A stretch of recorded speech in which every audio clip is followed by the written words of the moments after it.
searching for a longer day. People feeling like the light has just come. We must never stop the way. Birds jumping and I hear my name, grasping into life. Life is happy but it's so insane. We must merely make a start.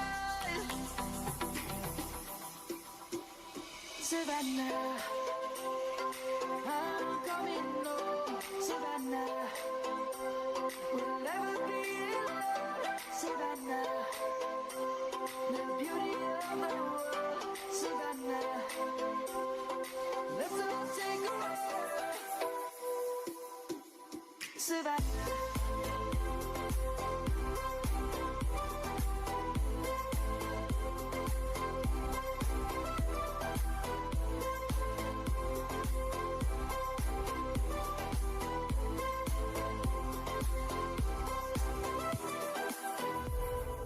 Lion's gonna come.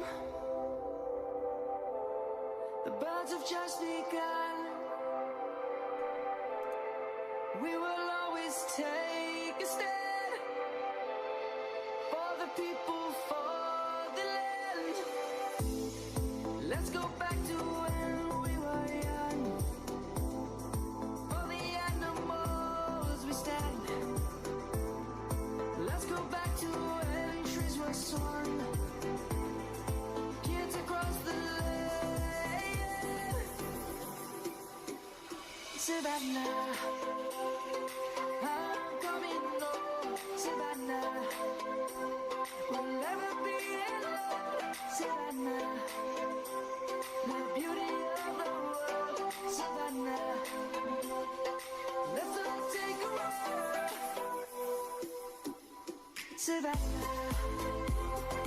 I'm coming home. Savannah, we'll never be alone. Savannah.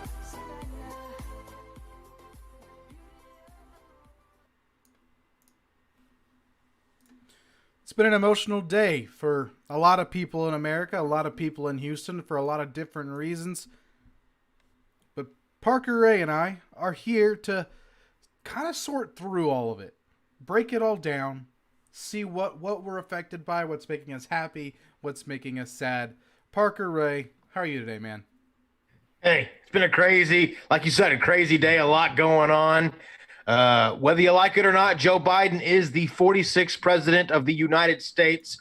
I congratulate him and Kamala Harris. I wish them the best in this country. And if you don't wish them the best, it's really just stupid on you to not wish the leader of the country the best he could do. So I'm hoping for the best. I might actually benefit personally from some of his policies. But that being said, that's where we leave politics out of it. From here on out, we do have a lot of sports stuff to get into.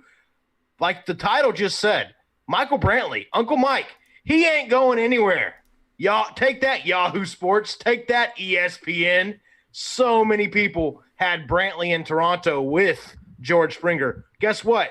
If you listen to the 1203, we said the one guy we'd like to keep is Michael Brantley, and the one guy we think the Astros will keep is Michael Brantley. We were preaching that every week we came onto the show. We said, Michael Brantley stand, Michael Brantley stand, Michael Brantley stand. Well, guess what? Astros locked him up for 2 more years. That's a great move by the Astros. It only made sense to bring him back. I mean, you have a young outfield. You've got some guys, by the way. There he is. Oh, yes. There's the man. Uncle Mike. Uncle Mike. I mean, it made a lot more sense to keep him than it did to let him walk. And I know that there were a lot of rumors that George Springer and Michael Brantley were a package deal. I mean, obviously, you can't trust rumors, and I think we learned that today. I mean, all around Twitter, when Springer, obviously, for those of you that don't know, Springer's deal with the Toronto Blue Jays became official. It was either last night or this morning, but somewhere in the past day or so. I think it's a 6-year, $150 million, kind of what I thought he was going to get. I honestly thought he might go for a little bit more, but he goes to Toronto Blue Jays. He gets closer to his hometown in Connecticut, and then there were a lot of rumors that Michael Brantley was going to be a package deal with him. Obviously, in Michael Brantley's 2 years in Houston, he and George became very close. They became, really good friends. They cared about each other's families. Made a lot of sense for them to go together. Didn't make a lot of sense for Toronto to sign him, though. Because if you look at Toronto's roster and you add Springer in there, now you've got Springer, Teoscar Hernandez, Derek Fisher, Randall Grichuk. You got Lourdes Gurriel can play the outfield. You have to find spots for all these guys now. Trying to add Uncle Mike into that really didn't make a lot of sense, but a lot of teams thought there could be a trade opportunity there. There were a lot of reports coming out on Twitter from some pretty decent people saying that Brantley had already come to agreements with Toronto on a 3-year deal. And then here we come, not even maybe an hour ago, Mark Berman, who's basically the Adrian Woj of baseball. You got to trust Mark Berman. He tweets out saying, hey, Brantley and the Astros have come to terms on a 2-year, I think it was $35 million, 32, somewhere in there. Huge re-signing for the Astros. And exactly. And I like that you brought up Mark. I'm glad you brought up Mark Berman because he is Fox 26. He is Houston sports. I mean, he's the guy that's going to break the news. If it has something to do with Houston, I'm looking at Mark. I'm looking at Mark Berman. I'm looking at John McClain from Houston Chronicle. Those are the two guys I'm looking at.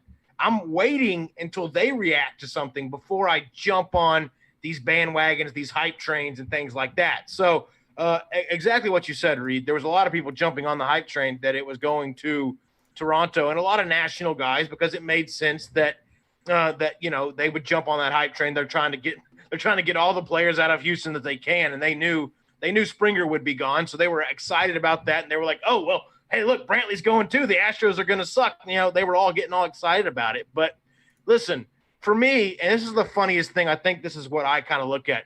If the Astros were so bad, because we're tying it back to the Astros, right? The Astros cheating scandal. If the cheating scandal was so bad, then why did Toronto and why are people applauding the fact that Toronto just signed Springer for $150 million? If he was so bad and needed to cheat, I'm not sure why he's getting that kind of money. I mean, if you think about it, it's almost like a double standard there. Again, pointing out to the rest of the MLB, I mean, they didn't mind paying Springer, but they just didn't want him as an Astro because the Astros are bad. But Springer, now that he's a Blue Jay, we love the guy. He's probably going to be the favorite player in the MLB. He's going to be talked about the most. Oh, he was a favorite player in Houston. By the way, shout out to Walker in the chat. Welcome to the show. H-Time, hold it down. I 100%. And I'm not knocking on Springer. I'm just saying. Hold it down. We're out here holding it down. That's Pittsburgh. It's just funny to me that a cheater is worth that much. I guess he is still pretty good. Maybe he's pretty good without the cheating. Yeah. I think you're 100% right. George Springer is going to very quickly become a superstar for the Toronto Blue Jays on a team that already has a lot of superstars. I mean, when you look at that team, Bo Bichette's on his way up. They got Lourdes Gurriel Jr., who I think is a really exciting young player. Teoscar Hernandez had a great year last year, another former Astro. So, I mean, that's a good team, and it makes a lot of sense that George would see a potential for success there. I don't think Toronto's got the starting pitching to compete with the San Diego Padres, Los Angeles Dodgers, Houston Astros of the world. They might have the lineup now, but they don't have the pitching. That'll be something to keep an eye on. But let's focus more on the Astros. Adding Michael Brantley adds that experienced bat in the lineup. He's not going to strike out. He's going to put the ball in play. I mean, he's going to do what Uncle Mike has done for the past 2 years. He's going to really solidify that lineup.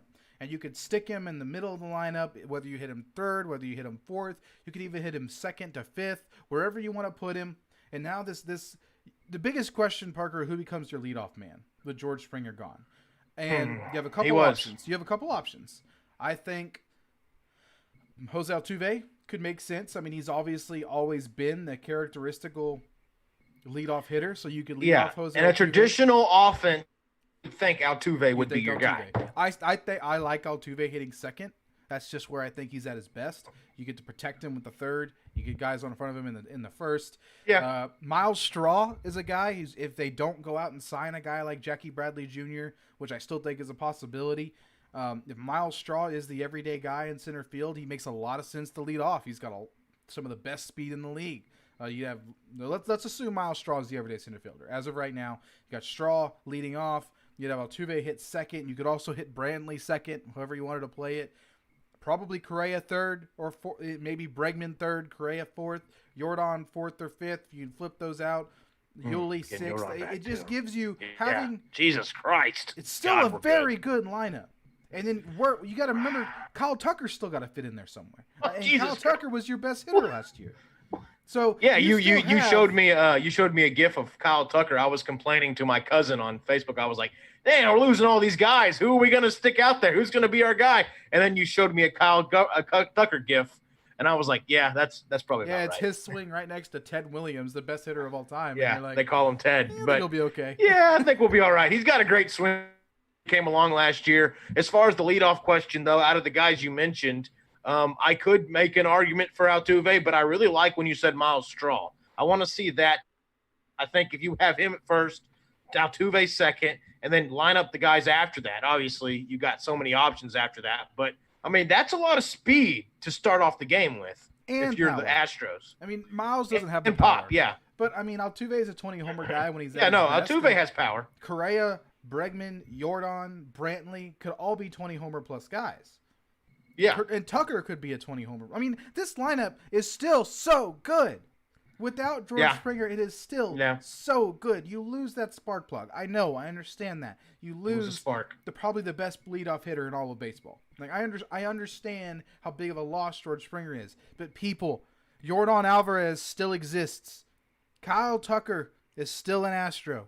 The Astros lineup will be just fine. Just fine. Yeah. People just to rest just some agitate, like yeah. I know that it sucks to lose George, the best postseason player in Astros, maybe even baseball history. Right? I will speak on Houston's right now, their dilemma right now, because it isn't just if it was just a solo-minded Astros Twitter freaking out, then I would be like, come on, guys, we have good players. But Houston Twitter together, Houston sports Twitter, they've been through a lot. They lost James Harden. They might lose Deshaun Watson. They just lost George. So it's kind of piling up on Houston Twitter right now. Not Astros Twitter, but Houston Twitter in general. I can tell you right now, it's a scary place. You got to watch where you got to watch where you step. I mean, I have to be careful with what I say now. I'm trying to calm everybody down, and they're like coming for my head. So it's a crazy place right now. No, you're 100% right. But here's something. The Texans are in the shitter. Like, right? We know that. Like, that's understandable.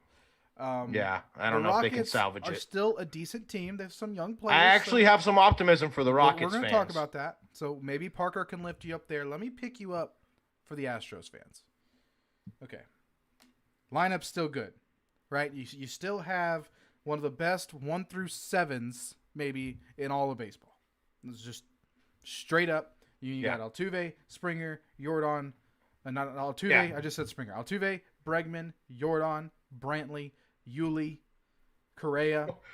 What is that? 4 or 5 All-Stars? I mean, that's pretty good. It's like 3 MVP candidates. Yeah. Tucker. Yeah. Still a very good lineup.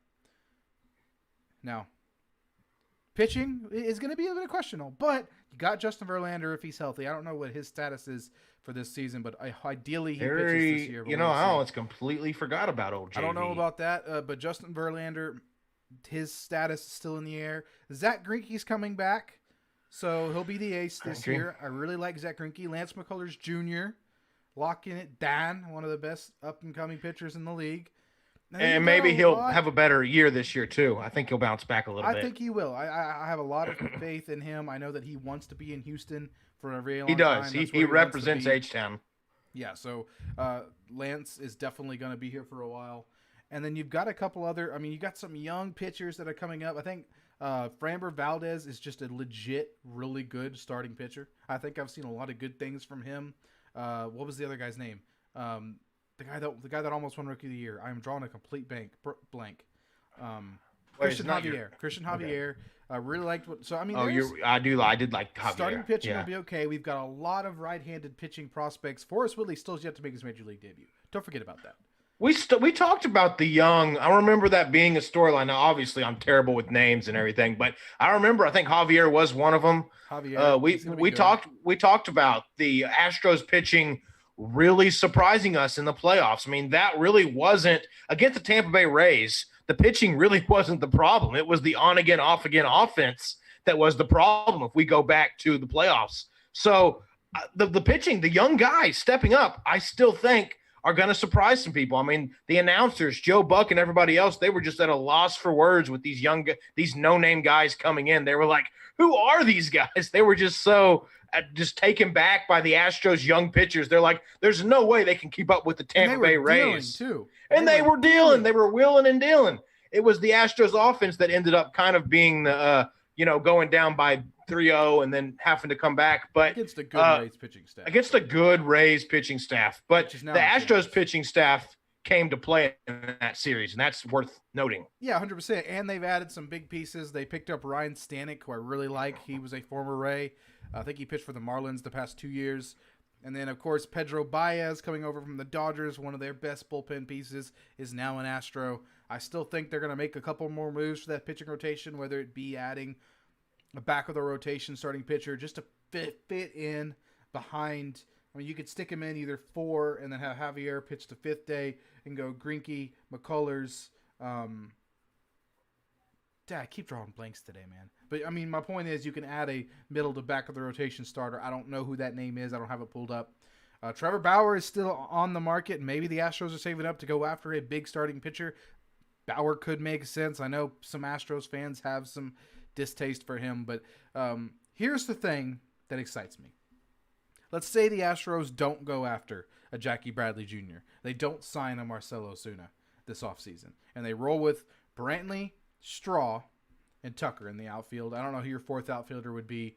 Chas McCormick, maybe. I really like him. He's done some good things. Let's say you roll with that crew this year. Parker, are you aware of Pedro Leon?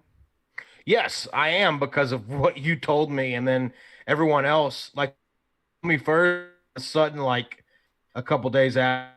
I mean, then Astros Twitter. I think it was a lot longer than that. You were on top of it way before. I've been on him for a friends. long time, but the signing became official. But I started looking into it. Yeah, he's a guy that could be. I mean, he could be up there for a long time with the Astros. And yeah, he's a star. Sooner than later. So, for those of you that don't know what we're talking about, the free agent signing period happened not too long ago. I think it might have been either Tuesday or Monday. And Pedro Leon, one of the top international prospects, signed a $4 million contract with the Houston Astros. He's a Cuban outfielder, preferably center field, which Springer played.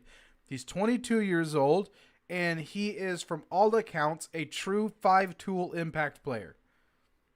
We're talking about a guy that if he puts it all together, can hit for power, can play solid defense, they gave him an 80 grade on his arm.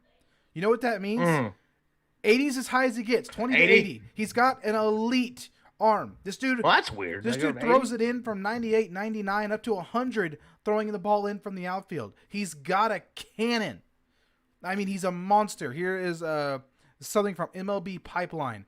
At the plate, Leon has a short and compact swing. He doesn't swing and miss much, and he shows power potential to all fields. He's also a plus runner with base stealing potential. On defense, he has all of the tools to stay in center field and displays a strong and accurate arm.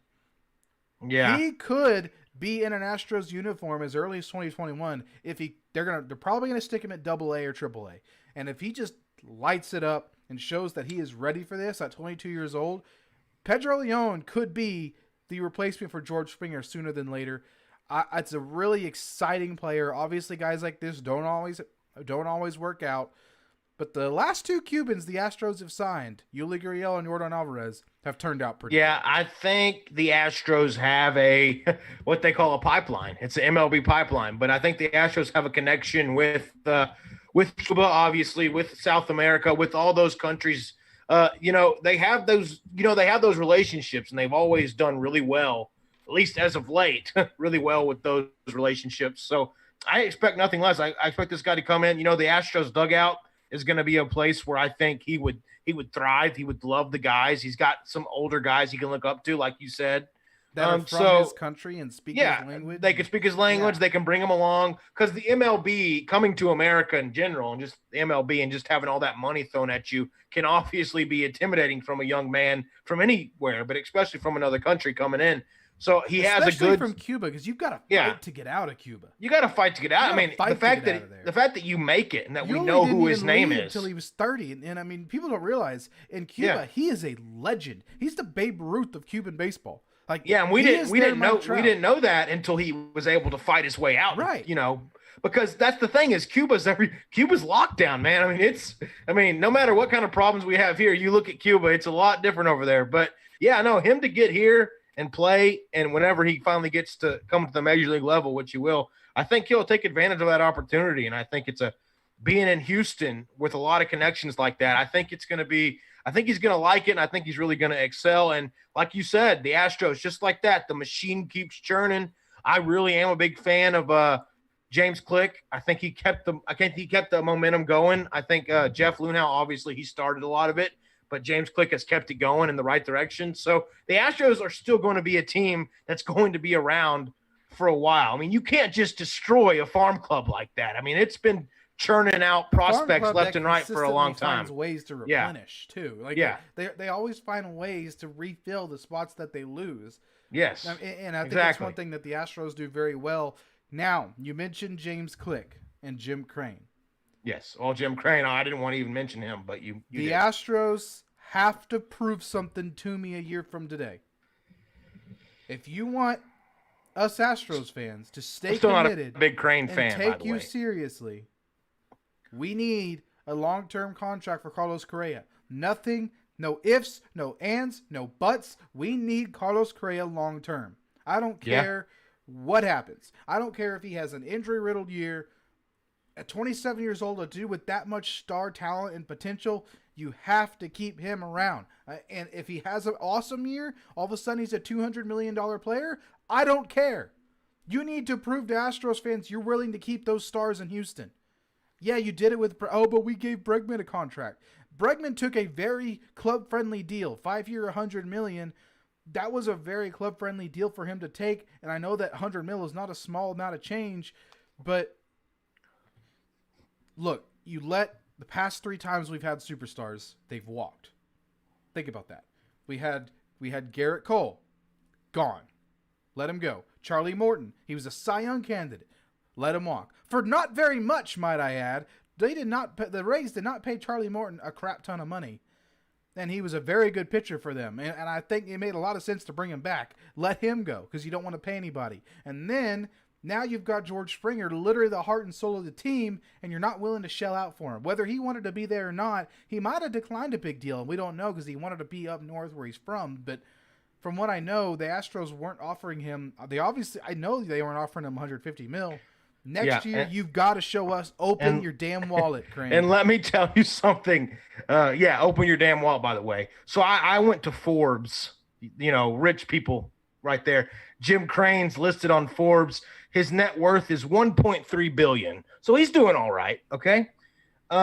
He's got, let's just see. He bought the Astros for around $640 million, $615 million, I think is what it says in 2011. The value of the team has quadrupled since Crane's acquisition. Crane owns an estimated 40% of the stake. He's also launched another logistics business in 2008. It's called Crane Worldwide, and he makes an annual revenue on top of what he makes for the Astros. He makes an annual revenue of $900 million from that as well. Oh, and he also owns a golf course. The dude has money. The dude can pay these guys. He's one of the richest owners Houston's ever seen. He's been in logistics and investing for a very long time, and he jumped on the Astros train right in 2011, right when he was supposed to jump on it. He did, and he's capitalized. And obviously, the Astros, when you look at the Astros, they're up there in net worth with a lot of very good franchises, like top 5, top 3. So you got to give Jim Crane props there. But now it's time to fork up the money. You can't play, I'm just this little investor. You can't play that now. You're a big time now, Jim. You got to compete with the Yankees. You got to compete with all these other teams. You got to lay down the dough if he wants to be a winner and continue to be a winner. This is the price you pay when you become when the value of the franchise grows 40% under your watch. You kind of have to start paying people now. You can't just act like, I don't have the money anymore. We know you have the money. You're $1.3 billion net worth, dude. Pay the money. And I'll agree with Walker what he said here. God bless Crane. I'll agree with him once he pays for Correa. Think about it. No, he's done a lot for the He's franchise. done a Yes, lot. We won a World Series, but we have gone through so much crap for that World Series win as a fan base in the past, let's say, 2 years, right? In the last year. And we have stuck with the team. The majority of fans have stuck with the team. All the other Houston franchises are falling to crap. All of them. The Texans can't keep their star players. They waited 12 years for a star quarterback, and now they're going to run him out the door. The Houston Rockets have underachieved for years and years and years. Give Houston a win, Jim Crane. Yeah. You have the ability to do it.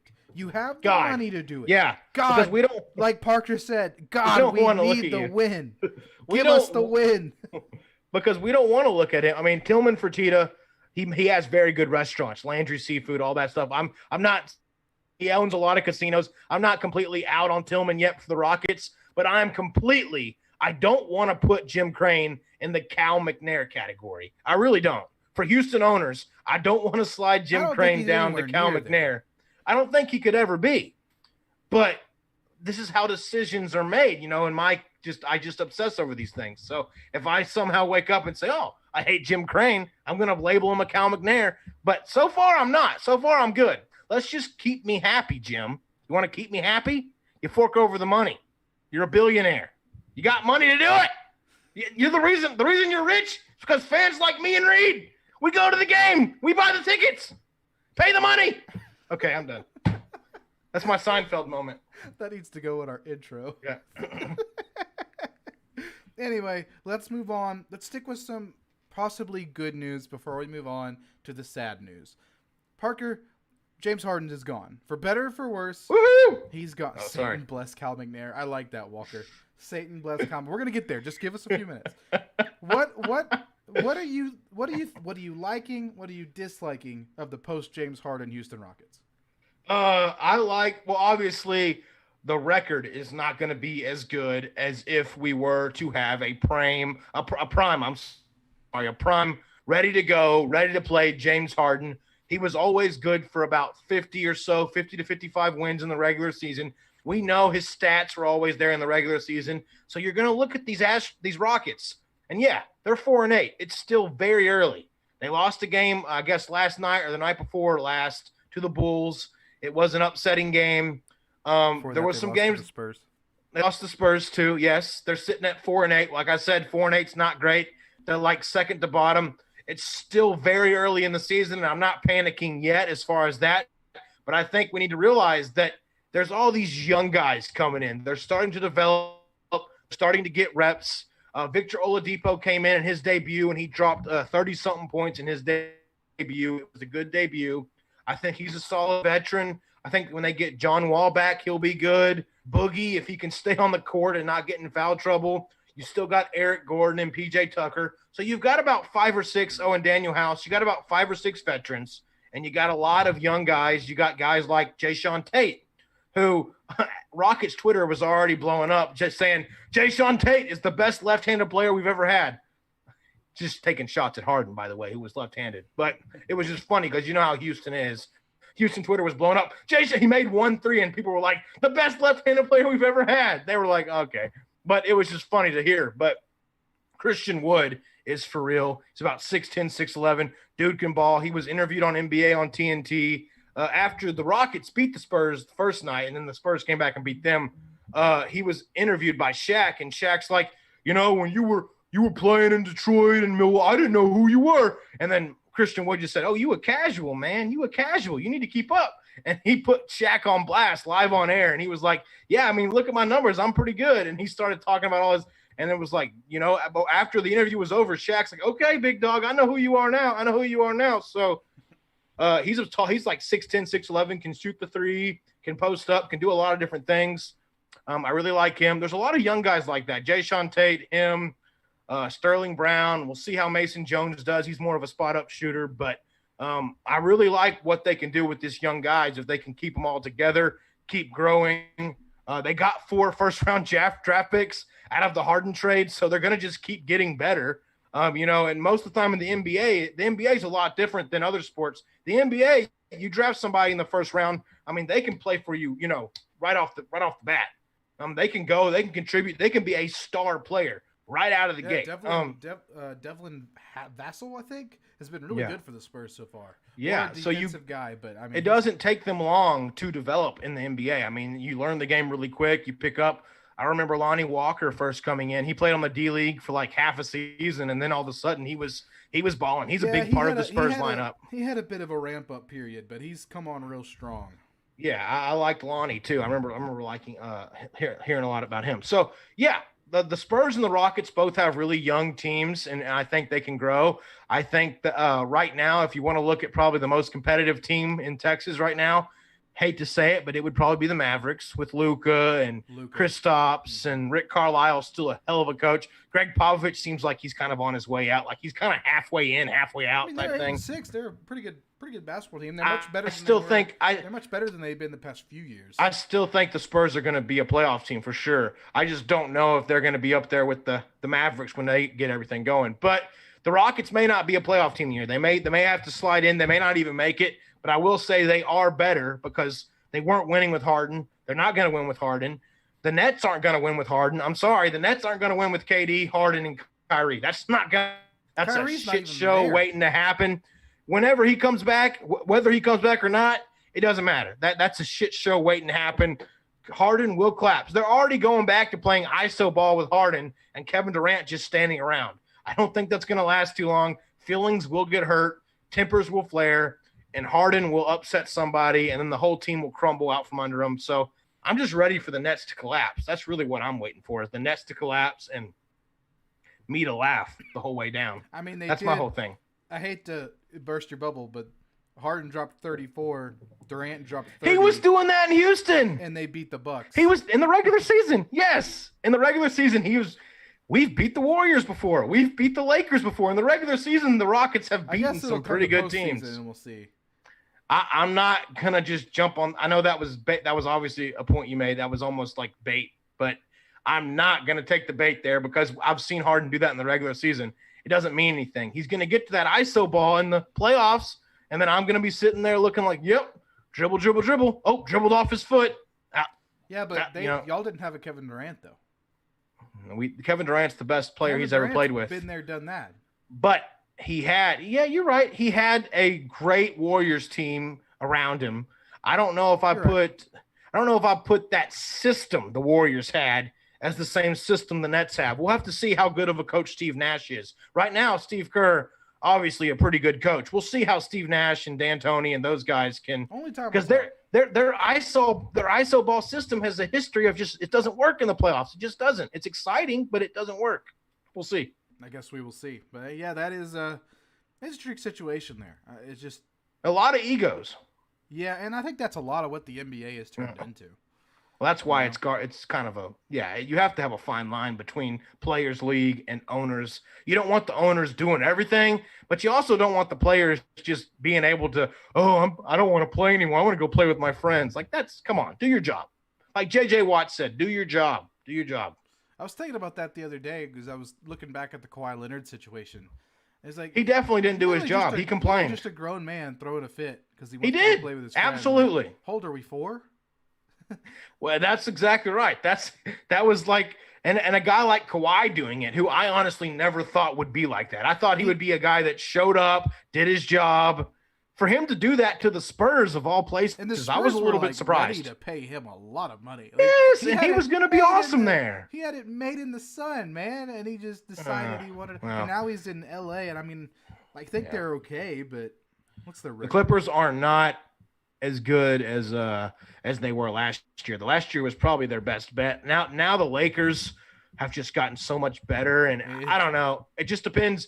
The Lakers, the Mavericks, the Nuggets, those teams, in my opinion, are still the best in the West. And then you have the Eastern Conference with the Nets. They're always going to be in contention, but we'll see how it all shapes out in the Eastern Conference. Honestly, I haven't paid a lot of attention, but I still think the Western Conference team is the team that wins it all. I think the Lakers are still going to be the team to do it. It's kind of a race to lose to the Lakers, huh? My opinion, yes. They've gotten better since winning a championship last year. Yes, so we'll see. We will see. Let's Kind of might be a little bit of a shorter show today. We've only got one more topic, but this last topic is a touchy one. There are a lot of rumors, and obviously we learned earlier today that rumors might not mean much. Oh, yeah. We'll see how this goes. But it sure seems like there's a lot of rumors that Deshaun Watson, the Houston Texans franchise quarterback, we might disagree on this. The only reason they won football games at all this year. Well, I agree with that part. He but wants out of Houston, which you can't blame him. And can't blame him. It seems like Cal McNair is pretty willing to choose Jack Easterby, over Deshaun Watson. That is making a lot of Houston Texans fans. He already has done that. He has chosen Jack. That part aggravates me. You're right. But continue. You were right about that. Well, it seems like from what I gather, I'm not on Houston Texans Twitter, but I am on Houston Astros Twitter, and they're a little bit. It rolls over. It's the same. They're a little bit. I mean, you're kind of my gateway into Houston Texans Twitter. If I want to go there, I just go to Parker's account, and then just it's like I'll retweet some shit. But it is pretty apparent that Houston has had enough of this Jack Easterby bald. Well, they protested. They protested him on MLK Day. They had a protest to get a quarterback and to get this bald dude out of town. Well, I'm actually against that, though. I don't think you should protest a football player or a football team on MLK Day.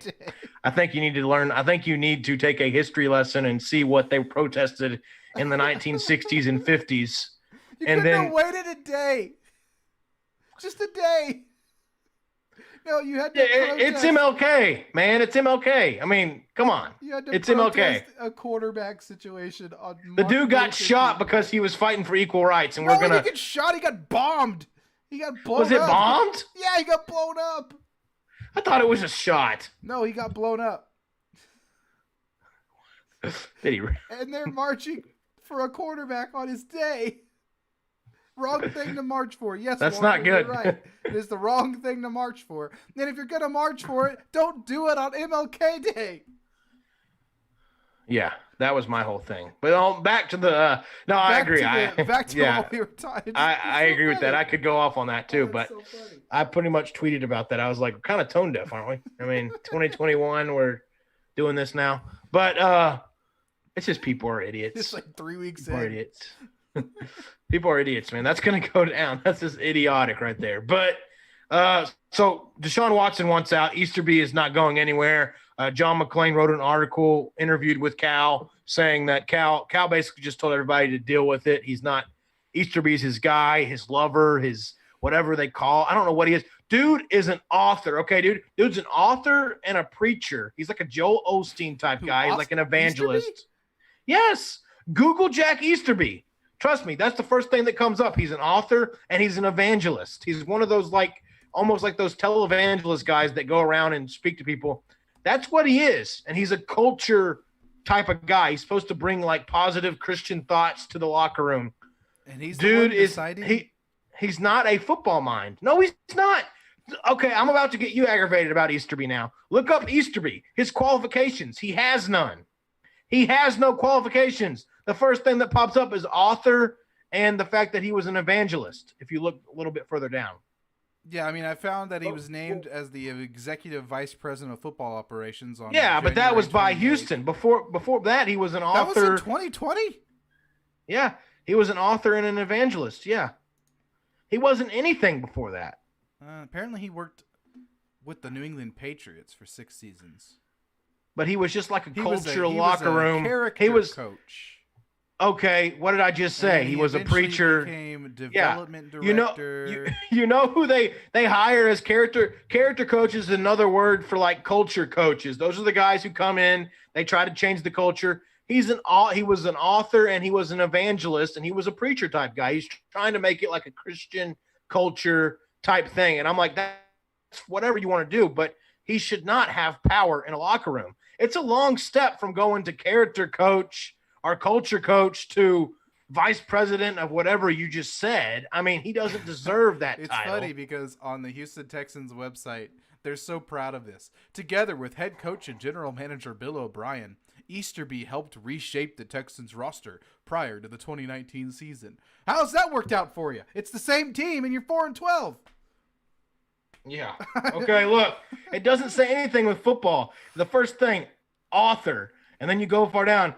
He's an American. This is off of Wikipedia. James Jack Harold Easterby the fourth is an American Christian pastor, speaker, author, and sports administrator who serves the New England Patriots as their team development / character development coach. Obviously, he's with the Texans now. And you put him in charge of your team.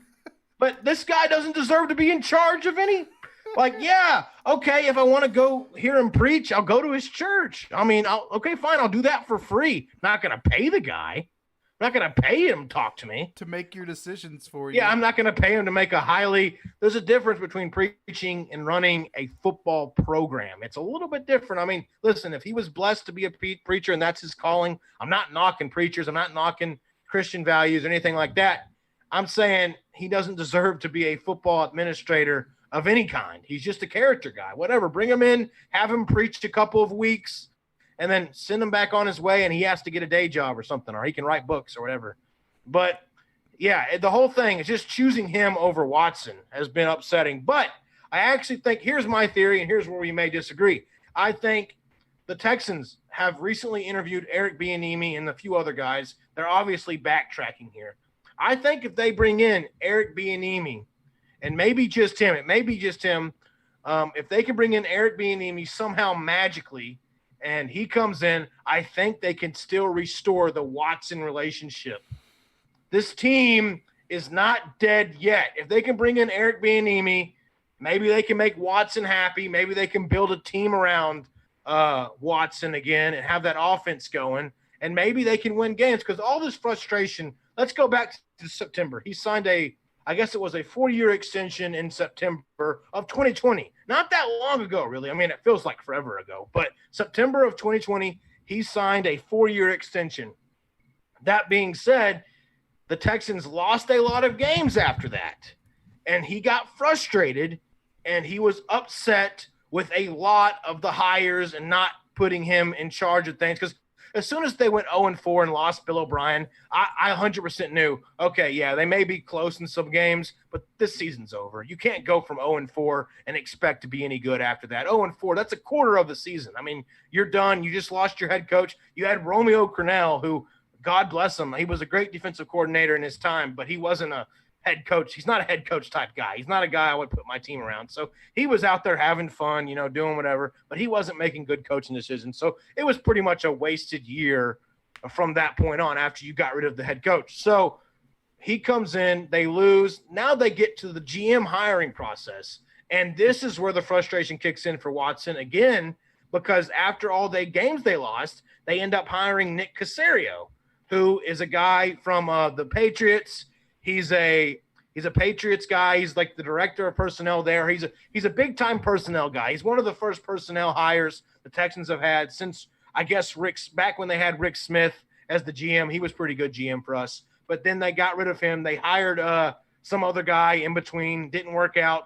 And then they went after Bill O'Brien. But they really didn't want Bill O'Brien as the GM. They just had to put him there. They really wanted Nick Caserio. So they've been eyeballing Nick Caserio for a long time. Their fascination with the Patriots have kind of poisoned them in a way. Yes, the Patriots won a lot of Super Bowls, but you can't just hire their guys and expect to recreate that Patriots magic. I think a big part of the Patriots magic is Bill Belichick and Tom Brady, two guys we don't have. Tom Brady's gone, and the Patriots aren't in the playoffs. Yeah, so maybe it was just mainly Tom Brady, but I think it was.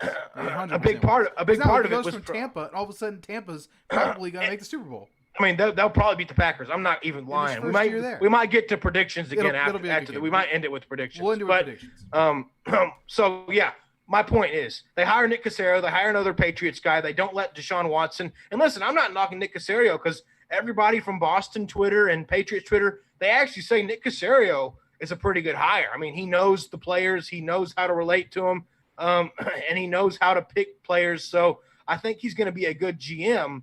But the point of the matter is they didn't consult Watson at all with that hire. They just went and got a Patriots guy.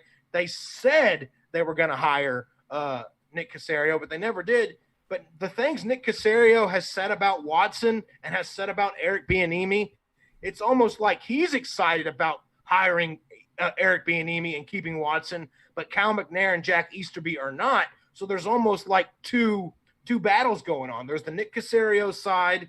They just brought him in. They thought he was just going to be a yes man. Turns out he actually has a backbone and is not a yes man. And he's kind of siding with Watson and Eric Bieniemy. And then you have these old school, preacher guys, Jack Easter now, who are saying, no, we want to do things our way or, whatever. And they're going to do it the old school way, or I don't know what they even mean by that. But they're kind of against all this Watson talk. So we'll see who wins. To me, it's if Cal McNair gets his way, the franchise is done. They'll lose a lot of fans. If Eric Bieniemy can get hired and Watson can stay, then I still think there's hope. So I don't know. It just depends on who's in charge of what. Yeah, and this will be obviously a situation that we will keep talking about as it develops over the next few weeks. I had something that I just came across while you were talking about that. I was just ranting. Yeah. I mean, 100%. Some of the potential trade destinations for Deshaun Watson. Oh yeah, the article. By the way, the media has blown up with this story, as they should. I mean, sell. But every team is now. Every team is now in the Watson hunt. Well, I'm talking about it because it's my guy going away. But yeah, every team is in the Watson hunt. But there's some teams that really aren't in the Watson hunt that think they are. They're putting stories out like they're gonna get Watson, and they're really not. But it's just to sell articles. I know. What if to get clicks? The Jets sends you 3 first-round picks, including this year. Well, then we would probably get Trevor Lawrence. Hopefully, I don't know. No, Jacksonville is probably going to get Trevor Lawrence. They got the number 1. Well, Trevor Lawrence might be the only guy I would substitute Watson for. Justin Fields. Pretty similar player. I mean, he doesn't have the track record. Probably more like Watson than Lawrence is. I think Lawrence is going to be different, though. Lawrence is going to be like a once in a generation. I don't know. I think he's going to be pretty good. That seems to be the consensus, is that he's. And I think Justin Fields, even though his Ohio State Buckeyes beat Clemson, I still don't think that makes him, the better player over Lawrence. I think Lawrence can throw, he can run. I mean, he can just pick you apart in the pocket. He doesn't even have to run, which is a big complaint I've had with some of these guys that just bail and start running. And I mean, I love Patrick Mahomes, great player, but his concussion was on a run play because they had him running. You need to keep your up ankle too. Like, why was he running in the first place? That was a terrible play. You need to keep your guys in the pocket. Mahomes can shred you from the pocket. So can Watson. 100%. We know Lawrence can. He can definitely shred you from the pocket. So I'm more comfortable with guys like that in an NFL offense than I am these guys. I mean, we saw what happened to Jackson. Buffalo Bills ate him alive, man. I mean, that was fun to watch. Anyway. Speaking of the Buffalo Bills, let's get some predictions in before we wrap up today's show. Walker Brady did win a ton of Super Bowls, and he's well on his way to winning another one. For my Buccaneers, they're my number 2 team, for those that didn't know that. So, yay. Yeah, we lost track of picks last week. We kind of fell off the wagon. But we're back. Last week got a little weird. But this week, we've got 2 games. Buccaneers, Packers, Bills, Chiefs. Parker, I'm going to let you go first. Who's winning what and why? Go. Yeah, it's probably good that I go first because it just gets it's hard to say now because we're getting down to the nitty gritty. But I gotta stick with the Chiefs. If Mahomes can come back and he can stay healthy, I know the Bills are a great story. I'm still going Chiefs 100%. They would have won that game by more if Mahomes would have stayed in. So I got to stick with my Chiefs. Now the Buccaneers, Packers. I've gone back and forth. I said. I honestly thought it was going to be Packers-Chiefs, and it was going to be kind of handing over, whatever. But I honestly think after watching the Buccaneers against the Saints, I know that the Saints like to choke, I might have to go TB12, man. I might have to go Tom Brady and the Buccaneers and Todd Bowles. I'm going to go Chiefs-Buccaneers. I know that's what we said. That was like what a lot of people said at the very beginning of the season. But as much as I want to go Packers, I think I just can't bet against the Buccaneers again. I was actually picking the Saints over the Bucs. I really thought they would do it, and I got burned. So I'm not doing that again. I'm sticking with TB12. I'm sticking with the Bucs. And on the other side, I got to go Chiefs. I was on them the whole time. I still think the Chiefs win it all, so I got to stick with them. We're both going to be an interesting weekend. So you picking the exact opposite teams. I kind of figured that. I'm a Buccaneers fan. But Aaron Rodgers, when Aaron Rodgers has his mindset on something, is the best quarterback I've seen in my life. So you think Rodgers is on a mission for number 2? And that what about TB12? He's trying to get number 7. I think he's already got 6. Aaron Rodgers. I mean, here's the it thing. doesn't mean as much to the Tom. Packers You're right. have been lights out for the back half of the season, and I don't see that stopping.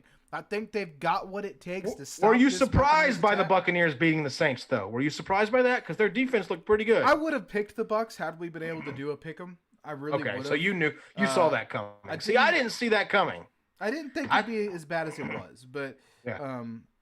I mean, I saw that coming. The Packers made quick work of the Rams. I don't think it's gonna be near as bad with the Bucs. I think it's gonna be a really good game. But I'm gonna. Well, go see, Packers when you let me go first, it actually does make for interesting. Because you're gonna go Bills and Packers, aren't you? I'm gonna go Bills, man. I really like Josh. You're gonna go Josh Allen and the Bills. I'm going the Bills. I think their defense can get it done, man. I mean, it's gonna be exciting, especially if Mahomes is still banged up. I'll tell you one thing: if that ankle's still bothering him, he ain't gonna be running. He's gonna be staying in the pocket and trying to throw, which he needs to. Could end up being a bad thing because he's a legend. He could just sling it. He's a bazooka. Yeah. But I don't know, man. I got a feeling. I feel like this is the Bucs' year to at least get to the Super Bowl. I could be wrong. I probably am wrong. You're probably gonna win that. Does your opinion change? So, if the Bills were to make it to the Super Bowl, would you still think they would have enough to get over the Packers per se, or how do you feel about that? That's tough. That's next week. If you both, I would definitely pull for Buffalo. Yeah, but predict Green Bay.